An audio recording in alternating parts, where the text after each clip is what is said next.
Құрметті қала тұрғындары мен қонақтары, жаз мезгілінде жол қозғалыс қауіпсіздігін күшейту, сондай-ақ жол көлік оқиғаларын алдын алу, олардың зардаптарын ауырлығын азайту мақсатында қауіпсіз жол жедел профилактикалық іс-шарасы өткізу мерзімі 2025 жылы 20 мамырдан 20 маусымға дейін ұзартылды.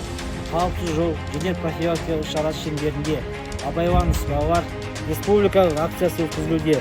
Сонымен қатар автокөлік жүргізушілер арасында көлік басқару тәртібін арттыру, жол жүрісі қағидаларының бұзушылықтарын анықтау, ол ретте жылдамдық режимін сақтау, жолдың қарсы бағытына шығу, маневр жасау, көше қиылыстардан өту және жаяу жүргінші өтпесінен өту қағидаларын сақталуына ерекше назар бөлінетін болады.